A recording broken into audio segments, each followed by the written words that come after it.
Ciao ragazzi, bienvenue à Buonasera Calcio, l'émission qui donne son avis sur l'actualité du football européen 2 fois par semaine. Chaque lundi et chaque jeudi à 20h30, je passe 30 minutes avec vous en direct sur Twitch, mais aussi en podcast à écouter sur toutes les plateformes de streaming. Bonne émission!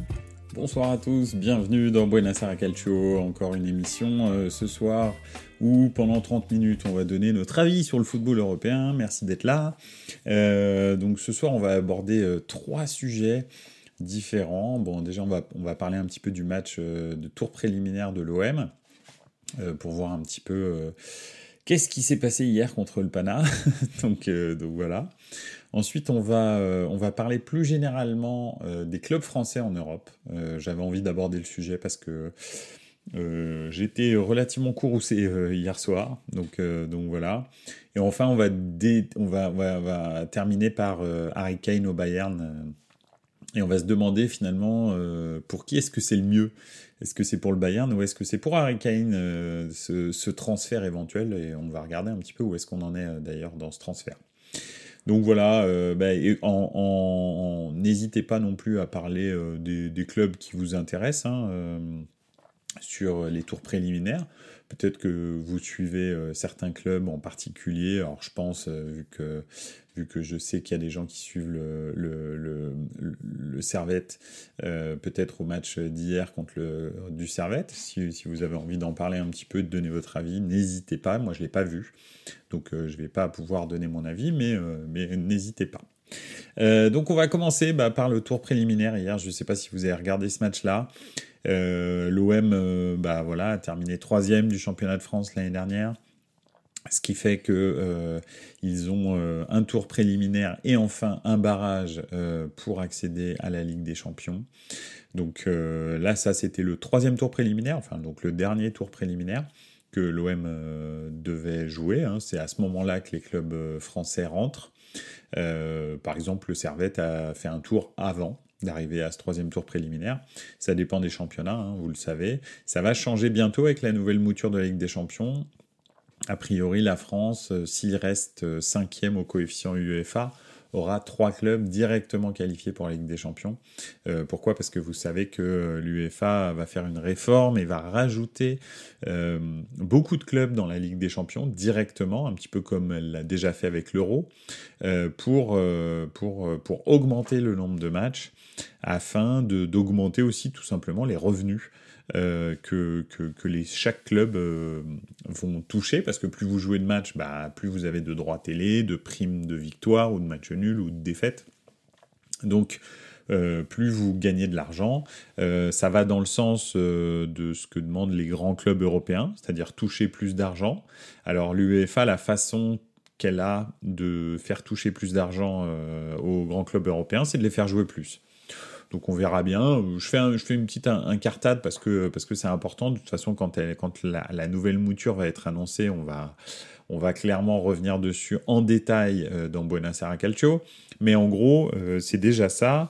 Et on parle d'énormément d'équipes en plus, ce qui fait que probablement il y aura beaucoup plus de matchs, mais aussi beaucoup plus de matchs sans enjeu, un petit peu comme ça se passe avec l'Euro.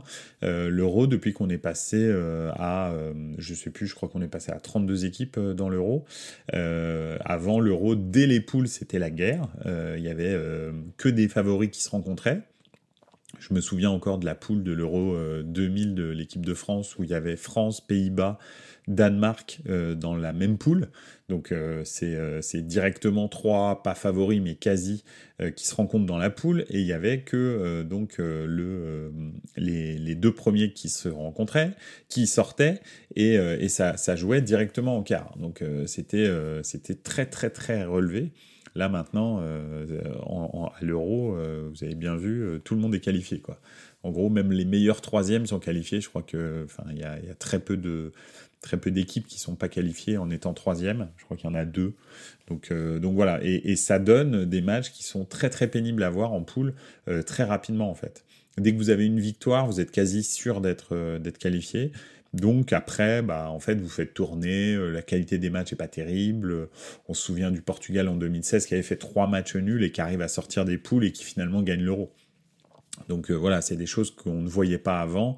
Si vous étiez pas performants en poule. Le niveau était très très élevé. Moi personnellement d'ailleurs, lorsque l'Euro était l'Euro, c'était pour moi la meilleure compétition de nations au monde, parce que en fait justement grâce à cette densité, en fait tous les matchs étaient des matchs extraordinaires. Là maintenant, l'Euro ça devient comme la Coupe du Monde. Avant les quarts de finale, vous avez quand même des matchs qui sont très très peu intéressants au niveau technique. Alors c'est intéressant parce que ce sont des nations, on va dire, qui n'ont pas l'habitude d'être en lumière, donc c'est cool. Mais au niveau technique, c'est vraiment pas cool. Je peux comprendre que les pays, en revanche, qui sont dans ce genre enfin, qui n'ont jamais eu l'occasion de vivre ces grandes compétitions, soient super fans de ça, et je comprends tout à fait, hein, ça doit pas être réservé à des élites, quoique, pour moi, la Coupe du Monde et l'Euro, ça doit être réservé vraiment à l'élite du football mondial, vraiment ce qui se fait de mieux, quoi. Pas des équipes qui sont un petit peu lambda. Mais bon, bref. Ça, c'est mon point de vue. Donc voilà, revenons à nos moutons. Digression d'entrée de jeu dans Buona Sera Calcio. On va revenir sur le tour préliminaire de l'OM d'hier soir. Moi j'avais entendu plein de choses, hein, sur l'OM, en disant que voilà, ils avaient fait un super recrutement. Moi-même je l'avais dit, c'était un super recrutement. J'avais émis quand même un petit bémol concernant comment dirais-je, l'agrégation de toutes ces recrues. C'est très compliqué quand vous faites un gros recrutement comme ça, avec beaucoup de changements, d'intégrer tout le monde. Donc voilà, c'est complexe. C'est ce qui s'est d'ailleurs un petit peu passé. Alors en plus, j'ai pas bien compris, quel était le projet de l'OM en fait, hein, parce que on voit bien, et je pense que si on est supporter de l'OM, moi personnellement, je pense que ce tour préliminaire et le barrage de Ligue des Champions est le match le plus important des 6 prochains mois, probablement jusqu'à la trêve, jusqu'au mois de février, en se disant qu'au mois de février, peut-être il y aura les tours de Coupe d'Europe qui seront à élimination directe. Donc là, ça peut être des matchs encore plus importants que ceux-là. Mais pour moi, si je suis supporter de l'OM, les deux matchs les plus importants, enfin plus exactement les 4 matchs les plus importants, c'est les 2 contre le Pana et les 2 contre éventuellement une équipe en barrage de Ligue des Champions. Parce que ça va déterminer beaucoup de choses derrière dans la saison de l'OM, et en priorité son budget, et puis aussi la qualité de mes mardis et de mes mercredis jusqu'au mois de décembre.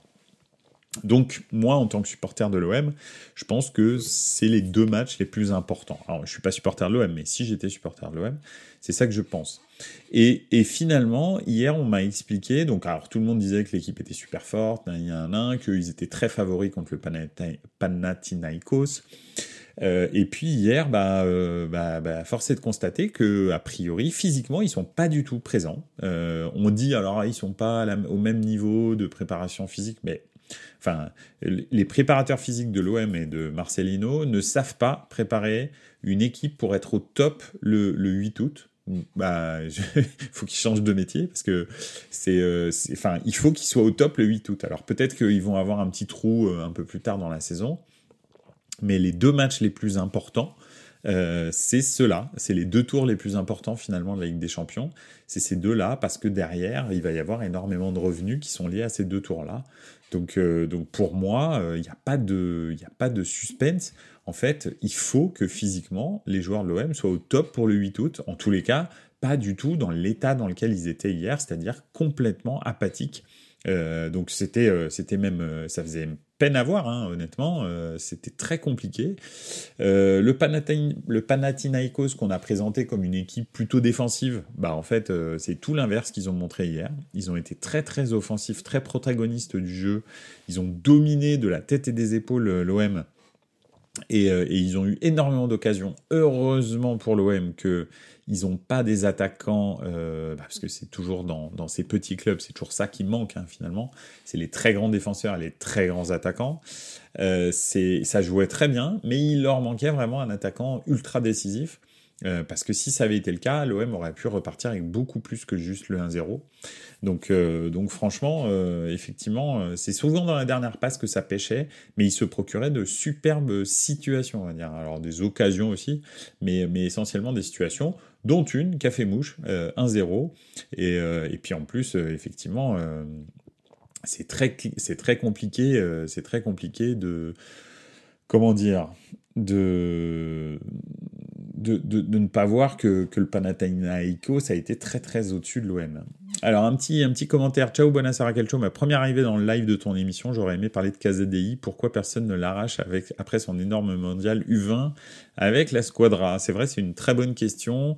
Je pense que alors il est très fort, c'est clair, mais bon déjà il est en Angleterre, donc c'est assez compliqué d'aller le chercher.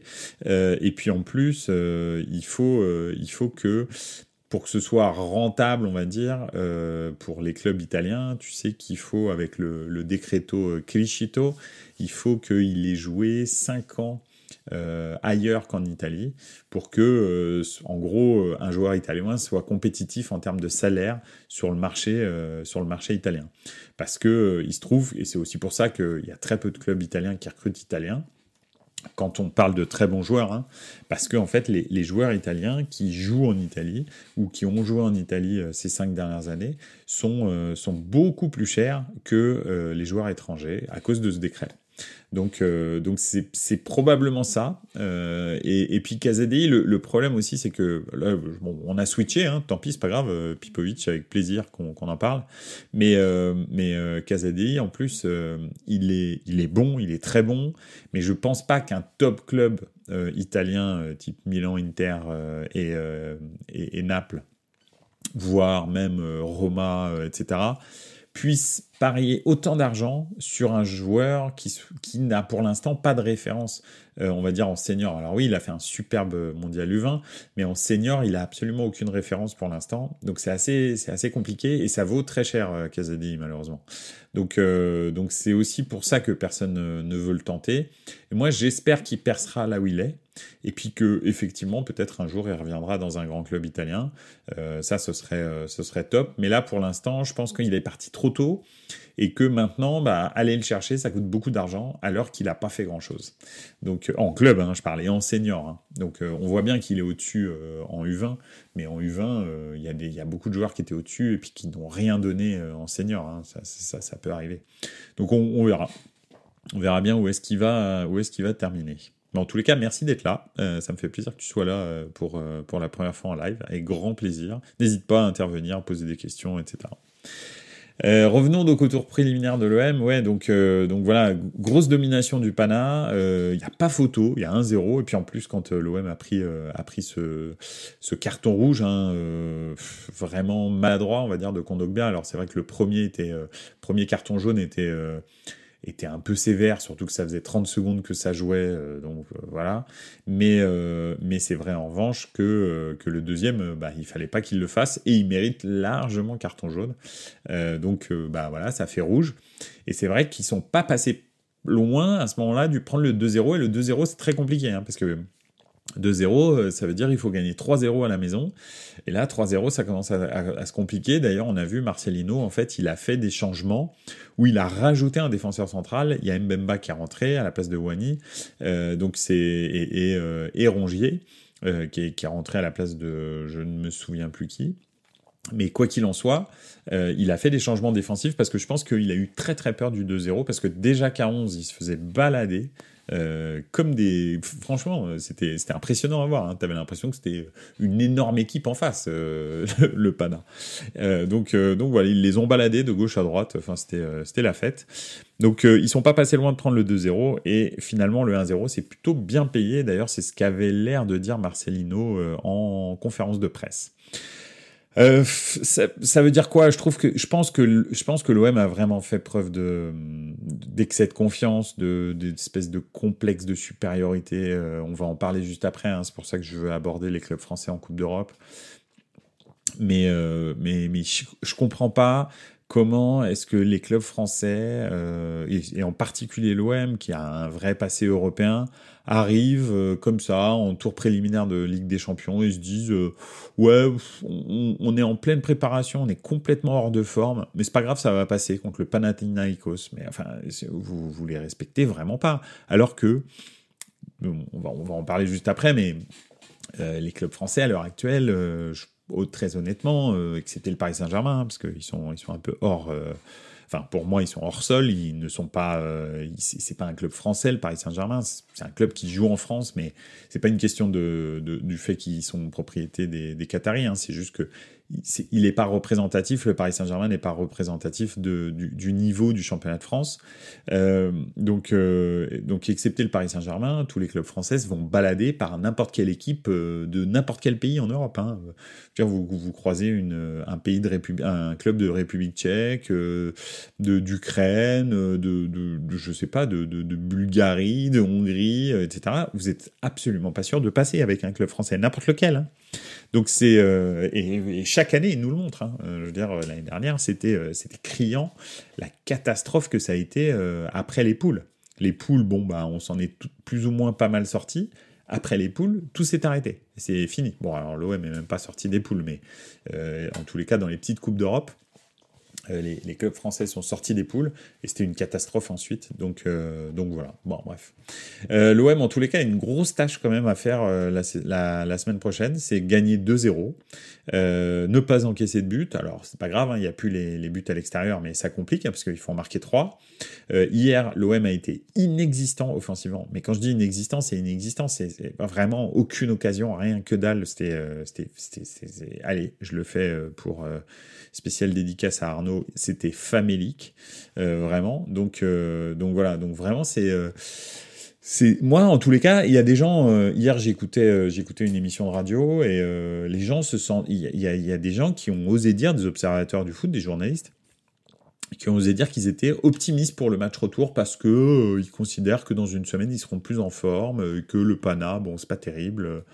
Ok, moi le match que j'ai vu hier, il m'inquiète sérieusement pour le match retour parce que le Pana effectivement qui est soi-disant une équipe défensive, hier ils ont montré autre chose et peut-être qu'ils vont mettre le bus au match retour et que l'OM, j'ai pas vu hier un OM qui a la capacité de briser un bloc bas pour l'instant. Donc on verra bien ce que ça donne. En tous les cas, voilà, un tour préliminaire vraiment décevant pour l'Olympique de Marseille et pour la France, encore une fois. Hein, ça fait déjà 2 saisons d'affilée que le 3e du championnat de France n'est pas qualifié pour la Ligue des Champions.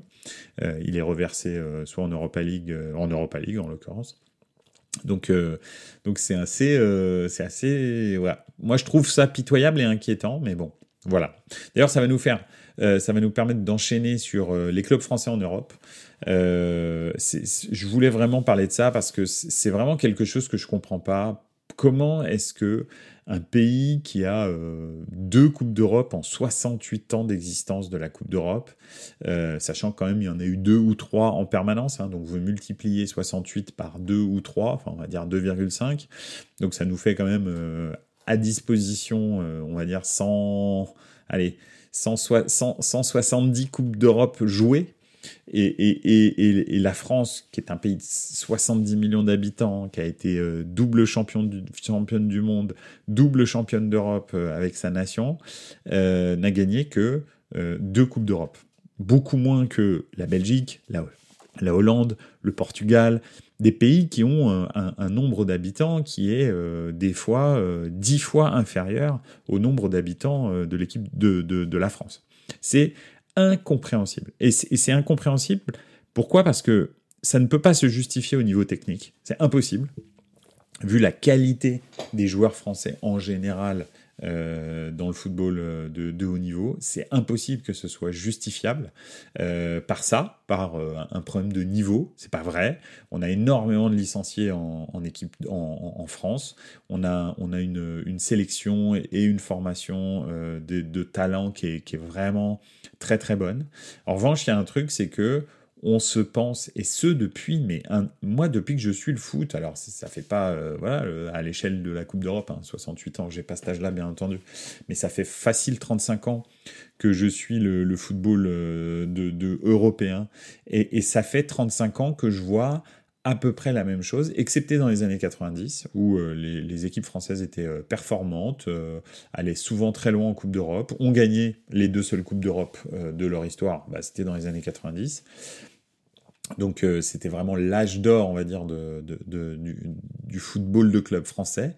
Et sinon, avant et après, en fait, les clubs français se voient beaucoup plus beaux qu'ils ne le sont. Alors peut-être à cause du prisme de l'équipe nationale, qui fait en sorte que, effectivement, ils se croient vraiment très très forts parce que leur sélection est championne du monde, etc., etc.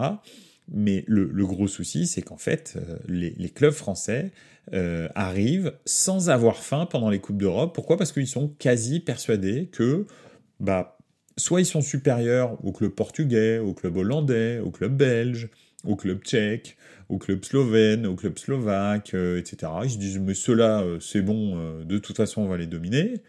Ou alors ils se disent, et ça aussi c'est un autre problème, c'est un club espagnol, je peux pas le battre. C'est un club italien, je peux pas le battre. C'est un club anglais, je peux pas le battre. C'est un club allemand, je peux pas le battre. Excepté vraiment des clubs très peu renommés de ces championnats-là. Donc c'est compliqué, et c'est vrai que là, à l'heure actuelle, en fait, les clubs français, excepté donc le Paris Saint-Germain, peuvent se faire taper par n'importe qui, n'importe quand, peu importe le classement du club dans le championnat au moment où il le joue. En fait, ils n'ont absolument pas la bonne attitude et la bonne grinta pour rentrer sur le terrain dans une Coupe d'Europe. Ce qu'ils comprennent pas, c'est que, et moi ça me rend fou, alors entre les entraîneurs français qui disent « Ah oui, mais je jouais le jeudi, c'est un problème pour le championnat, jouer le mercredi, la Coupe d'Europe, quand t'as pas la Coupe d'Europe, t'es quand même vachement mieux, etc. » Mais alors, tu joues toute l'année la Coupe d'Europe, toute l'année le championnat pour terminer européen, et le jour où t'es européen, tu dis ouais mais ça va gâcher mon championnat prochain, mais gâcher pour faire quoi ? Ça veut dire que tu vas pas réussir à devenir européen, et tu me dis je joue pas la Coupe d'Europe, pas à fond en tous les cas, parce que je veux me qualifier pour la Coupe d'Europe de l'année prochaine. Mais là, on est dans la quadrature du cercle de la folie. C'est n'importe quoi en fait. Si tu te bats chaque année pour te qualifier en Coupe d'Europe, quand tu l'as la Coupe d'Europe, tu dois tout laisser sur le terrain en fait. Parce que c'est ça, moi personnellement en tant que fan de foot, j'aime le championnat parce que ça c'est le pain quotidien, mais la Coupe d'Europe c'est le sel et le poivre de la saison. C'est ça qui fait en sorte que ta saison elle devient magique ou qu'elle est juste banale. C'est-à-dire même quand tu gagnes le titre, alors bon. Je prends pas le cas de Milan parce qu'on n'a pas gagné pendant 10 ans et que gagner le titre l'année où on la gagne, c'est incroyable. Mais la saison dernière, on fait demi-finale de Ligue des Champions et j'ai vécu une saison beaucoup plus palpitante que la saison précédente.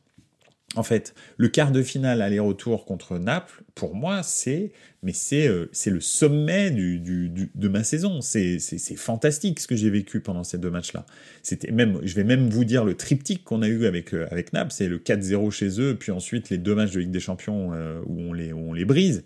C'est pour moi, je me lève le matin en tant que fan de foot pour ces matchs-là. Pas pour un obscur Milan Empoli où on prend 3 points, même si c'est à la dernière minute. Donc voilà. Donc ce que je veux dire, c'est que les clubs français n'ont pas compris que en fait, ce qui vraiment excite les supporters, c'est la Coupe d'Europe. Vivre une épopée comme l'OM a pu la vivre en Europa League récemment, en arrivant en finale, etc. Mais c'est ça que les supporters veulent. Donc moi je comprends pas en fait comment est-ce que les clubs français arrivent toujours avec la mauvaise attitude sur le terrain, et on le voit, mais même le Paris Saint-Germain, on va pas rentrer dans le détail du Paris Saint-Germain parce qu'il est hors sol, mais ça change pas que là, comment est-ce qu'ils abordent la Ligue des Champions par rapport aux moyens qu'ils ont. Mais quand je dis moyens, c'est pas une question d'argent, parce que le Paris Saint-Germain est pas supérieur en termes d'argent à tous les clubs anglais ou le Bayern ou les 2 monstres espagnols. Donc ça n'a rien à voir, ils sont à peu près au même niveau, enfin ils n'ont pas plus d'argent que ça, c'est juste qu'ils l'utilisent différemment, et malheureusement pas toujours bien, mais le truc c'est l'état d'esprit dans lequel ils abordent les 8e de finale, les quarts de finale, tout est toujours tragique, tout est toujours... ils jouent toujours petits bras, ils sont jamais, ils laissent pas, ils ont jamais la bonne attitude, ils ne laissent pas leur trip sur le terrain en fait. Et c'est ça qu'on veut en fait, en vrai. Tu te qualifies pour la Coupe d'Europe l'année suivante. Ce qu'on veut en tant que supporter, c'est que tu laisses tes tripes sur le terrain sur la Coupe d'Europe, que tu nous représentes au plus haut niveau possible de tournoi de club. En fait, c'est ça le truc. Donc voilà. Donc moi, j'avoue que je ne comprends pas et finalement, je vois l'attitude que les clubs français ont et je comprends absolument pourquoi est-ce que les clubs français n'ont que 2 Coupes d'Europe en 170 éditions de Coupe d'Europe? Parce que, en fait, jamais, au grand jamais, les clubs arrivent avec le bon état d'esprit, ne respectent l'adversaire, ils ne respectent jamais l'adversaire, ou alors ils le respectent trop, mais ils n'ont jamais le bon curseur. Et quand ils font une épopée, ils se satisfont d'arriver en finale, c'est limite, ah bah vous avez vu on a fait une super truc, on est en finale, génial, Paris arrive en finale, ah bah c'est super, ouais bah, bon c'est le Bayern, on se fait plier, l'OM arrive en finale contre Parme et contre l'Atlético des Madrid, ils se font déboîter les 2 fois, mais déboîter. Alors peu importe si Cannavaro et Crespo avaient des seringues dans le bras, il faut pas croire qu'en face ils en avaient pas. Donc voilà, c'était le foot des années 90, c'est comme ça, partout. Tout le monde avait les mêmes seringues, donc voilà. Mais donc effectivement ouais, c'est assez bizarre et je suis absolument pas rassuré pour le football français parce que il continue à ne pas arriver avec les bons ingrédients dans les matchs de Coupe d'Europe et je ne m'étonnerais vraiment pas que l'OM ne passe pas le Panathinaikos la semaine prochaine parce que ils ont fait tout à l'envers, ils ont absolument pas bien préparé et pourtant là on a un coach espagnol. Le gros problème, c'est l'état d'esprit des joueurs, en fait, et le travail qu'ils fournissent. Il y a aussi ça, c'est non seulement l'état d'esprit, mais le problème, c'est que les joueurs français, et tous les coachs étrangers qui arrivent le disent, le joueur français, qui en tous les cas joue dans un club français, ne travaille pas assez. Et ça, on a beau dire tout ce qu'on veut, il commence à travailler quand il part à l'étranger, en fait. Donc, et ça, c'est un vrai gros problème aussi, c'est que les gens ne travaillent pas, en fait. Et il n'y a que comme ça que tu gagnes. C'est en travaillant plus que les autres, en te réveillant avant, en arrivant avant à l'entraînement, en faisant des exercices de musculation en dehors de ce que le coach te demande, en répétant des choses que tu as ratées à l'entraînement, en te remettant en question, en visionnant des vidéos quand tu es tout seul chez toi, même si on te l'a pas demandé. En fait, c'est vraiment ça le truc, c'est du professionnalisme. En fait, ils se baladent les joueurs français. Et puis tout d'un coup, quand ils arrivent à la Juve, quand ils arrivent à Manchester United, quand ils arrivent au Milan ou à l'Inter, quand ils arrivent au Real ou au Barça, alors le Barça est peut-être le mauvais exemple, mais en tous les cas au Real. Là, ils se disent ah mais c'est comme ça qu'on travaille en fait. Ah ouais ok le niveau c'est pas le même hein. Et donc voilà donc c'est ça qui fait la différence aussi, c'est le travail des joueurs. Les joueurs ne travaillent pas en fait, ils ne travaillent pas assez. Et ça se voit parce que tu n'arrives pas à mettre l'intensité suffisante dans les matchs que tu devrais mettre. Et je veux dire les clubs qui jouent les clubs qui jouent le haut du tableau. Comme, je sais pas, le Real, Manchester, l'Inter, Milan, etc. Ils arrivent à jouer et dans la semaine et le week-end et être de toute façon au top de leur championnat. Donc ça n'a rien à voir. Ah ouais, mais on joue le jeudi, on sacrifie le championnat. Non, fais travailler tes joueurs et tu verras, et ils sacrifient rien du tout. donc voilà, bref. Et le problème, c'est qu'en plus, les clubs français dépensent énormément d'argent dans les salaires et dans les joueurs. C'est pas comme si, en fait, c'était un petit championnat type le Portugal. Je sais pas si vous voyez, mais nous, on a des clubs en championnat de France qui ont des budgets, hors Paris Saint-Germain toujours, qui oscillent entre 250 et 80 millions d'euros, d'accord ? Nos clubs européens, c'est ça le budget à peu près. D'accord, entre 250 millions d'euros et 80 millions d'euros, à peu près. Eh ben, 80 millions d'euros, c'est limite le plus gros budget du championnat du Portugal, et la majorité des équipes du championnat portugais ont des budgets inférieurs à 20 millions d'euros. Ou voire même, des fois, il y a des équipes comme Braga, je crois que le budget, ça doit être en dessous de 10 millions d'euros. Donc, comment est-ce que c'est possible que des clubs avec 250 millions d'euros, 180, 150 millions d'euros n'arrivent pas à faire une performance normal, on va dire. C'est pas possible. Francfort, par exemple, qui a à peu près 150, 180 millions d'euros de budget, Francfort, ils ont gagné l'Europa League il y a 2 ans. Donc voilà, enfin pas l'année dernière, mais l'année d'avant. Et Francfort, tu vas pas me dire que c'est un géant européen. Qu'est-ce que Francfort a envié à Lyon ou à Marseille? Rien. Enfin c'est pas, on n'a pas besoin d'être le Bayern pour gagner une Coupe d'Europe. Et pourtant, quand Francfort arrive en finale, bah eux ils arrivent à gagner. Et il y a rien qui change. Ils ont pas plus de budget, ils ont pas plus d'aura, ils ont rien. C'est un club lambda. Hein. Francfort, quand vous le voyez jouer, ils ont un super public, comme l'OM, d'accord, rien de spécial. Mais après, c'est Francfort, quoi. Enfin, je veux dire, c'est une équipe lambda, hein, Francfort. Donc voilà, moi je comprends pas et ça me frustre et j'ai beau le dire depuis des années, enfin bon, de toute façon tout le monde s'en fout de ce que je dis, mais le problème c'est que chaque année les clubs français se disent non mais on est plus fort, et puis les supporters des clubs français me disent non mais attends c'est le Pana, non mais le Pana en fait, mais le Panathinaikos, eux ils mettent ce qu'il faut sur le terrain, vous servez à rien en fait. Donc voilà, pareil pour Monaco l'année dernière, avec une équipe complètement bidon qui les ont sortis, et tu peux y aller. Hein. On prend le FC Bâle l'année dernière avec Nice en Conference League. Le FC Bâle, c'est pas le FC Bâle de Mo Salah, etc., hein, de l'époque, hein, où le FC Bâle qui arrivait en demi-finale de Ligue des Champions, ou même quart de finale, je sais plus si c'était la demi ou le quart, qui avait une énorme équipe avec un talent de dingue. Le FC Bâle, en championnat de Suisse, il se fait balader, d'accord ? Et ben ils arrivent à sortir Nice, qui est détenu par Ineos, et qui a Terren Moffi, des joueurs comme ça, qu'ils ont payé 20 millions d'euros. 20 millions d'euros, je pense, c'est le budget du FC Bâle. Honnêtement. Hein. Donc, comment ça se fait que le FC Bâle arrive à taper Nice ? Il y a un problème. Enfin, je suis désolé, mais il y a un vrai problème. S'il y a des gens qui suivent le championnat suisse et qui peuvent m'expliquer ce que c'est que le FC Bâle en ce moment en Suisse, vu que peut-être vous n'allez pas me croire, je vous garantis que le FC Bâle, c'est que dalle en Suisse à l'heure actuelle. Ils sont pas du tout au sommet du foot suisse comme ils ont pu l'être pendant des années. Donc, c'est pas normal que le FC Bâle tape Nice. Pas normal. Impossible. C'est impossible. Avec le budget qu'a Nice, qui est pratiquement de 100 millions, c'est impossible. Je veux dire, ils ont 5 fois le budget du FC Bâle. Comment c'est possible, en fait ?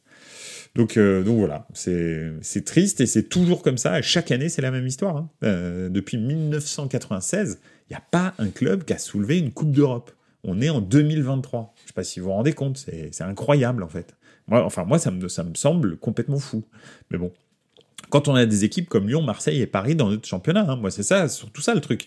Si on n'avait que des Reims, des Strasbourg et des Sochaux, je dis pas, mais Lyon, Marseille et Paris, enfin c'est des villes de toutes de plus d'1 million d'habitants. Et je parle même pas de Paris parce que là on est dans la région parisienne à 12 millions d'habitants. Donc, je veux dire, mécaniquement c'est pas possible en fait. Des clubs anglais de Londres qui fait à peu près, enfin qui est peut-être un petit peu plus grand que Paris, on va dire en termes de population, le Greater London, bah, eux ils arrivent à gagner quand même des coupes d'Europe, d'accord ? Chelsea gagne une Ligue des Champions, mais il n'y a pas que. Arsenal a gagné des coupes UEFA, etc., etc. Donc c'est pas normal. West Ham l'année dernière gagne la Conference League. Je sais pas. C'est normal en fait. Mais bon, bref, c'est comme ça. Pipovic qui pose une question. T'as même Tudor qui surcote la Ligue 1 face à des championnats comme la Serie A. Donc il faudrait que les dirigeants en France ouvrent les yeux sur le vrai, réel niveau de la Ligue 1. Genre Bologne est 10 fois plus fort que 15 équipes de Ligue 1. Alors là, ça, je suis absolument d'accord avec toi. Tudor l'année dernière, j'avais fait une émission entière dessus. Pas entière, mais j'étais revenu dessus. Parce que, enfin, je veux dire, t'as sur 12 quarts de finalistes, t'as eu 8 Italiens. Et le mec t'explique que la Ligue 1, c'est meilleur que la Serie A. Non, mais il est complètement drogué. Et effectivement, t'as tout à fait raison. Ça dénote absolument d'un vrai problème d'auto-évaluation. En fait, ils pensent sincèrement que les gars, ils sont plus forts que des équipes comme Bologne. Mais le Bologne de Thiago Motta, il éclate quasi tout le monde en Ligue 1, en fait. Honnêtement, il va peut-être un peu galérer contre l'OM quand ils seront en forme et qu'ils courront un peu plus qu'hier. Il va peut-être un peu galérer contre Lille et Lens, et après Paris, bien entendu. Mais après, c'est tout. Hein. Le Monaco que j'ai vu depuis le début de saison, là, c'est tout pété. Et puis après, les autres, les Reims, tout ça, Bologne, ils leur mettent des roustes, hein, c'est sûr et certain. Donc, ouais, non, je comprends pas. Je comprends pas le problème de visibilité, de vision. C'est toujours très compliqué de s'auto-évaluer, hein, mais là, même des gars comme Tudor, mais ce que je disais aussi la dernière fois quand on parlait de ça, c'est que lui, il entraîne le club deuxième du championnat de France à l'époque. Il a terminé troisième, mais finalement il était deuxième à ce moment-là. Il peut pas, on va dire, décoter le championnat de France en disant ouais bon, le championnat de France c'est pas terrible, parce que lui, le but du jeu, c'est que à la fin de son expérience, on le recrute ailleurs parce qu'il a fait une super prestation. Donc c'est ça aussi, c'est que le problème en fait, c'est qu'ils sont tous partie prenante, les gens qui évaluent le championnat de France, parce que c'est la même chose, même les médias sont partie prenante, parce que s'ils te disent les médias, mais c'est vraiment de la merde notre championnat, bah tu achètes pas le journal, tu t'abonnes pas à la télé, etc. Donc tout le monde est partie prenante là-dedans et alimente un petit peu cette espèce de fantasme de performance que le championnat de France n'a pas en fait, alors qu'il surpaye les joueurs. Hein. Encore une fois, je vous dis, un club comme le PSV, je suis sûr qu'il pète à peu près tout le monde en Ligue 1. Donc toujours excepté on va dire les 3-4 clubs qui jouent plutôt pas mal au football et pourtant le PSV le budget je sais pas, ça doit être 20-30 millions d'euros maximum, mais maximum hein. Et le PSV ils sont chaque année pas très loin de gagner une petite coupe d'Europe et les Français ils en sont très loin toujours. Donc voilà, bon je vais pas m'éterniser là-dessus, je l'ai déjà fait suffisamment.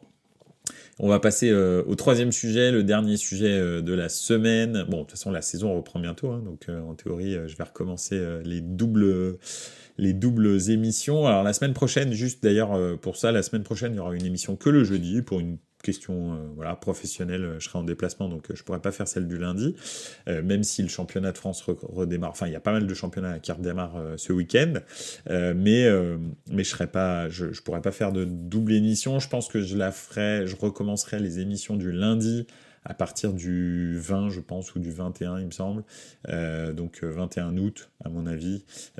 Après, il y aura la Serie A qui aura repris aussi ce week-end-là. Donc je recommencerai les doubles émissions à partir de ce moment-là. Bon, terminons avec le dernier sujet. Ce que je voulais dire, c'est que Harry Kane au Bayern, ça y est, ils ont trouvé un accord avec Tottenham sur un package de plus de 100 millions d'euros. Donc le Bayern, comme prévu, hein, a dû payer à la fin ce que Lévy voulait. Alors ils l'ont pas fait de façon sonnante et trébuchante, c'est-à-dire qu'ils vont pas payer 110 millions d'euros en cash, mais c'est un espèce de package avec des bonus et probablement des joueurs qui fera en sorte que ils paieront effectivement les 110 millions que voulait Daniel Lévy. Donc voilà, mais aussi ils gardent un peu la face parce que ils payent pas 100 millions alors qu'ils avaient dit qu'ils le feraient jamais. Donc même s'ils s'en approchent à peu près sur tous les transferts, maintenant ils sont à 80, 85 quasi tout le temps. Donc voilà, mais bon. En l'occurrence, ils l'ont fait. Et maintenant, il se trouve que Harry Kane doit choisir s'il reste à Tottenham ou s'il va au Bayern. Et donc, apparemment, c'est du 50-50. Il est pas sûr de vouloir partir au Bayern. Donc, ça m'a fait marrer. Alors, on pourrait se dire, ouais, il est fidèle à son club, etc. C'est vachement cool et tout. C'est vrai, ça peut être la vision qu'on a ou le point de vue qu'on a sur ce transfert en se disant c'est sympa, il préfère rester à Tottenham et peut-être partir libre la saison prochaine, ça c'est possible aussi. C'est peut-être ça qu'il veut pour signer une très grosse prime à la signature la saison d'après, parce qu'il lui reste plus qu'un an de contrat. Ou alors, je sais pas, Harry Kane a peur de gagner, parce que là, pour l'instant, il a absolument rien gagné. C'est-à-dire que n'importe quel titre, même la Coupe d'Allemagne, multiplierait par l'infini son palmarès, vu qu'il a gagné absolument que chi, moins que Dimitri Payet, on le disait, hein, qui n'a gagné qu'une coupe de la Réunion. Donc voilà, donc il a rien gagné, ni en sélection, ni en club. Et je pense que peut-être son objectif, c'est de garder son palmarès vierge. Peut-être ça son truc, en fait. Il se dit peut-être, moi, ce que je veux, il y a des joueurs, par exemple, leur objectif à un moment donné dans leur carrière, c'est je prendrai jamais un carton rouge. Ou je sais pas, hein, on a des joueurs comme ça dans leur carrière, ils n'ont jamais pris un carton rouge, et puis en fin de carrière, ils faisaient attention à pas prendre de carton rouge, parce qu'ils se disent, c'est dommage de passer toute une carrière sans prendre un carton rouge et à 15 matchs de la fin de ma carrière d'en prendre un. Ce serait con. Donc voilà, bah peut-être que Harry Kane, c'est ce qu'il se dit pour son palmarès. Il se dit, écoute, pour l'instant j'ai rien gagné, je vais essayer de terminer comme ça. Donc voilà. Et c'est vrai que je me posais la question, Kane au Bayern, qui est gagnant? Parce que Kane, en fait, moi, j'en parlais avec un supporter du Bayern aujourd'hui. Pour moi, c'est un loser magnifique. C'est comme limite un tennisman français. Enfin, en France, on a gagné et on gagne beaucoup avec les sélections nationales. Hein, donc voilà, on va pas parler de trucs, mais c'est vrai que nos sélections nationales, même de sport co, sont devenues très très très performantes. Donc voilà, je sais pas, on peut citer le volley, le basketball, le handball, donc le foot, bien entendu, etc., etc. Bref, toutes nos sélections de sport co sont super forts. Mais il y a un sport sur lequel vraiment on est toujours nul. On a toujours été nul. Et je me demande si ça va changer un jour. C'est vraiment le tennis. Alors, excepté les quelques Coupes Davis qu'on a gagnées. Encore une fois, c'est un peu la sélection nationale qui gagne là. Mais sinon, individuellement, le tennisman français, c'est le loser par excellence. C'est vraiment, en ce moment, c'est Benoît Paire qui représente ça le mieux, je pense. C'est vraiment un loser absolu qui n'est reconnu que pour ses frasques complètement déplacées. Et moi, honnêtement, ça m'amuse pas, voilà. Mais ils sont vraiment nuls, quoi. C'est-à-dire que les gars, dès que l'altitude augmente un petit peu, que le jeu commence à augmenter, il n'y a plus personne. Parce qu'ils sont, je pense, ils sont trop dans le confort. Et Harry Kane, c'est vraiment ça. Dans toutes les situations où il a pu gagner dans sa vie, à chaque fois, que ce soit en sélection nationale ou que ce soit avec son club. Quand il arrive en finale de Ligue des Champions, quand il est deuxième du championnat à 1 point jusqu'à la dernière journée, quand il a un penalty de la gagne contre l'équipe de France en équipe d'Angleterre, etc., etc., t'es sûr, mais sûr et certain. C'est comme Dortmund en Allemagne, c'est exactement les mêmes. D'ailleurs, j'avais dit, Dortmund en Allemagne, jusqu'à la fin du championnat, j'avais dit, on sait jamais avec Dortmund parce que eux, ils sont incroyables, ils ne déçoivent jamais, ils se foirent toujours quand il faut gagner. Harry Kane, c'est exactement la même chose. Il se foire en permanence. Quand il est en finale de Ligue des Champions, le mec est complètement, absolument transparent. Il traverse le match comme un fantôme. Quand ils doivent être champions et que il leur reste que des matchs abordables, il se blesse, il rate toute la fin de saison. Enfin, en tous les cas, tous les matchs décisifs. Bon, en sélection nationale, on en a parlé. Et c'est vrai que je pense que Kane, en allant au Bayern, en fait, c'est finalement lui qui aurait peut-être plus à gagner que le Bayern, parce que je pense que le Bayern va l'amener à gagner, forcément, parce que le Bayern gagne la coupe, gagne, etc. C'est quelque chose, il a jamais soulevé une coupe, il ne sait pas ce que c'est. Je ne sais pas si vous vous rendez compte. Donc, probablement que peut-être ça va débloquer quelque chose dans son inconscient, dans son subconscient, pour peut-être qu'il assure, enfin, il vive peut-être différemment la peur de gagner. Je pense qu'il a vraiment ça en lui.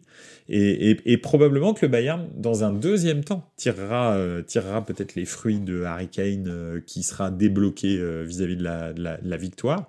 Mais pour l'instant, et c'est ce que je pense, si le Bayern pense que Harry Kane va les faire gagner, il faut pas qu'il s'imagine ça, parce que Harry Kane ne fait jamais gagner personne. Harry Kane est un très beau joueur, superbe joueur, vraiment, ultra technique, pas du tout qu'un attaquant, c'est un super milieu de terrain. Honnêtement, tu le mets au milieu de terrain, il dénote pas, il dénote pas avec les meilleurs milieux de terrain du monde. Hein. Il est ultra fort, il a une vision du jeu, il a une passe longue, passe courte, il est super fort. Mais il ne fait pas gagner. C'est pas un joueur décisif qui fait gagner, c'est bizarre, mais c'est comme ça. Donc je pense que c'est le Bayern qui va le faire gagner, et ensuite peut-être que la magie opérera et il deviendra un joueur décisif. Donc voilà, c'est un petit peu ça que je voulais dire. C'est pour ça que je voulais aborder ce sujet en dernier lieu.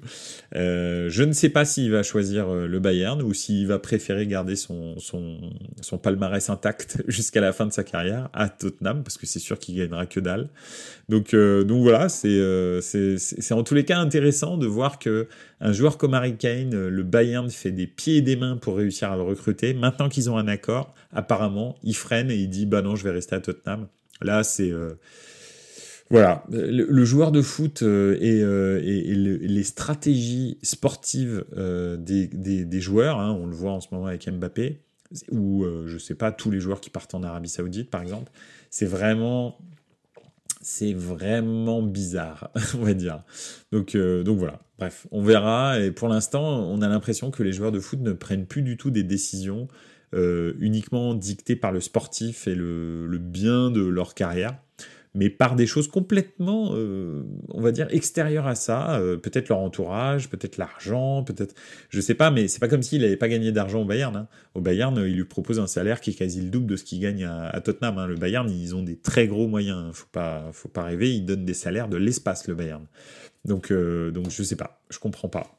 C'est franchement bizarre.